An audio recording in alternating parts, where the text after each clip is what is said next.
Hello, everybody. What's going on? I'm here with my favorite assistant, Alexander. We're going to go over how to actually stick to your New Year's resolutions. And the last one, I promise you, is not what you think. If you are new to me, I'm Melanie Suber. This is my son, Alexander. Oh, he's so good on camera, better than I am. I know all about setting goals all year round, and especially New Year's resolutions, because I run a real estate team. We've done over $1.5 billion. We specialize in buying, selling, and commercial. And our team has about 100 agents on it. So I have seen the good and the bad. And so today, that's why I'm going to go over the 4 best tips for actually keeping your New Year's resolutions. Now, for those of you that are familiar with real estate world, there's a big broker called Ryan Serhant. Maybe you've seen him. He has a Netflix show. So we recently joined his coaching program. And this week when they were coaching, they said that this is quitting week. So this is the week, the 19th, when, the excitement of having new goals and having new resolutions fades. And the reality of like, wow, maybe there's actually a reason that I wasn't doing this before sets in, and it's easy to break your goals, break your resolutions. And I don't want that to happen to you, because I am just obsessed with helping people become their best selves, whether that's through, real estate or not. I'm just here to help. So the first reason that most people, quit is that the excuses are good, and our brains are very good at tricking us into making our excuses seem logical. So for example, you could say, I can't go live because I have a baby. That's a very logical excuse. And, it's hard to do it with a baby. If he starts getting fussy or he needs to eat, I have to jump off here, but it's just an excuse. You could say, I don't have the space to do it. Or, for example, I have something weird going on with my eye this week. But I'm doing it in glasses. Because when you know that the excuses are going to come, you can greet them and say, hey, you're just trying to trick me into breaking my resolution, but I'm not going to listen to you. So for example, here I am with the baby and my glasses. You can overcome it. So if your resolution is to, a very common one is get fit, and you say, I don't have the clothes to wear to the gym. I don't have the right shoes. And then you can spend months researching what are the best shoes to have the best, support when you're at the gym or whatever it is. Don't let that, if you know that the excuses are coming, when they come, you can say, oh, this is just an excuse. And then you can say, it doesn't matter. I'm just going to go to the gym. And you know what? In March, if you're still going to the gym, then you can figure out what kind of shoes you want. And probably you'll have a better idea of the kind of shoes that you want after you've been going to the gym consistently for a few months, because you'll actually know what you need because you'll have the experience. So it's so common to want to do so much research up front, but the real way to do it is to just get started. You'll learn more from just doing it. And then if you still need those things that you think you need, then you'll have so much easier time getting the thing that you need once you have a couple months under your belt. So the first thing, don't listen to the excuses. The second thing, people love to make these big goals, myself included. Our goal with our real estate team is to do over $100 million this year. Will we do it? I think so. But, in January, that seems like a long way off. So the best thing to do is to break it down into smaller goals. So whether that means, let's say, I want to flip 5 houses. You can say, okay, so every 2 months or so, I need to have a new house, get it under contract, find the contractor, et cetera, instead of just being like, in January, I want to do 5 flips. And then it feels like you have a whole year, so you can put it off. When you can break it down, that's really the way to get things done. And while we're on that point, create systems, not goals. So instead of saying, I want to flip 5 houses, which is this big thing, you can say, what do I actually have to do to make that happen? Well, let me call Melanie. We love helping flippers. We can help you save so much money. I think our highest was like $360,000 on the buy side. And we can help you sell it for the most money as well once it's rehabbed. So instead of these big goals, like flip 5 houses, if you can break it down into the checklist, okay, step 1, figure out the area that I want to flip in. Step 2, contact the best realtors in Austin. That's me and Alexander. Step 3, connect with contractors that I trust. Step 4, meet with hard money lenders. Step 5, put aside $200 a week from my paycheck so that I have the money to do so. Having a checklist like that is so much more practical for you to do than having this big goal of I want to flip 5 houses and then you don't even know what to do to make it happen. Then you're not feeling like you're making progress, so you're going to lose momentum and then you're probably just going to quit. This happens all the time with, any goal, fitness goal, education goal, real estate goal, etc.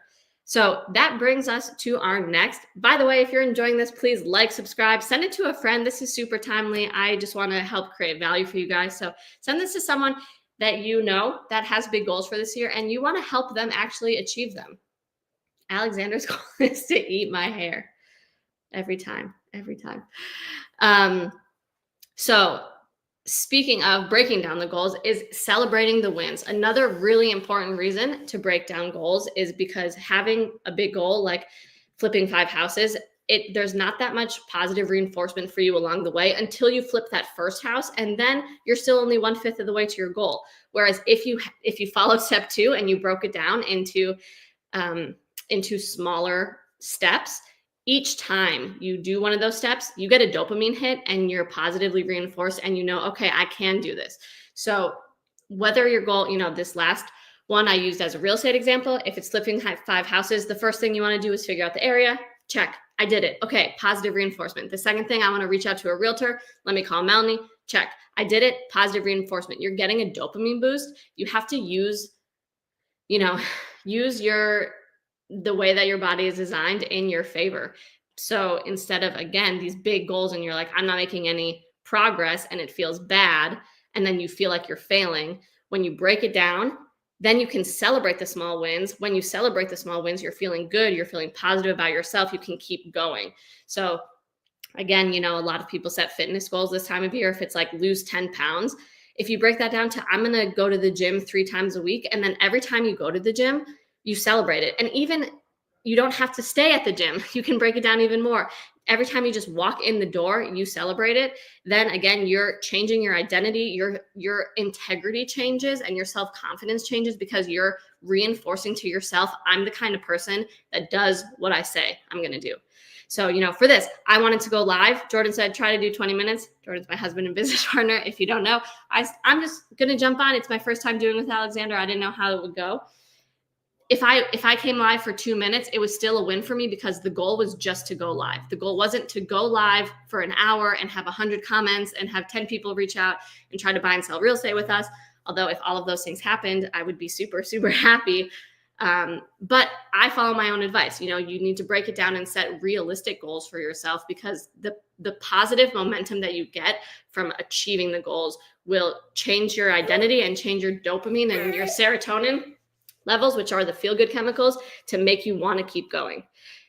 And that brings me to my last one, which is the most surprising, and most people don't say it.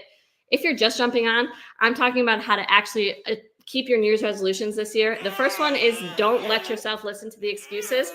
The second one is to break down your big goals into smaller goals. And then the third one is to celebrate those small wins when you get them. And the last one, looks like time is up. The last one is, January is honestly the worst time to be setting big goals. It is cold. It is dark. In Austin, it's been pretty nice. I'm from Minnesota. It is gloomy in January. Like, it is not the time of year that you want to be really, pushing yourself and doing hard things. It's really the time you want to hibernate. And I think historically, that's what we have done in wintertime. Wintertime is not for planting or harvesting. It's just for hibernating. So cut yourself some slack if you're struggling in January, and maybe give yourself a few months and try again in March. Use this time to really get clear on what you want to do and maybe do some of the planning stuff. But you can cut yourself some slack. And in March, say come March 1st or come, spring equinox is maybe March 21st or something like that. Come the end of March or the beginning of March when the sun is shining and I'm feeling a little bit better, I'm going to hit it gung ho. And then you can also do the things I said and don't listen to the excuses that you're making and break down your big goals and celebrate the small wins. But I think that it's okay if January isn't like the best month to really run at your goals. I remember one year we set super big goals for New Year's, and then sitting in my office in January, I was just like, this sucks. I just it didn't feel like it was the time to implement.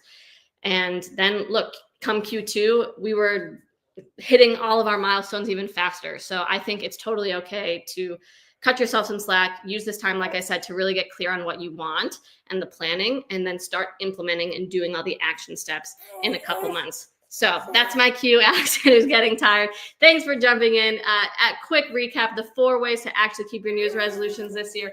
Don't listen to all the excuses that come up, even if they're good ones. Let this be an example. I'm here with a fussy baby. Break down your big goals into smaller ones and then celebrate those wins. And 4, if now just isn't the time, if you can differentiate between the excuses that I mentioned and actual real, like this just isn't the right time for you, that's okay. Winter is cold and dark. Wait until spring and then run at it super strong. Thanks for tuning in. I'm Melanie. This is Alexander. If you have any questions, one of my resolutions for this year is to go live more often. So I'll be talking about real estate, wealth creation, good habit stuff like this, helping you live your best life. I got to go. Thanks for tuning in. Lots of love to all of you.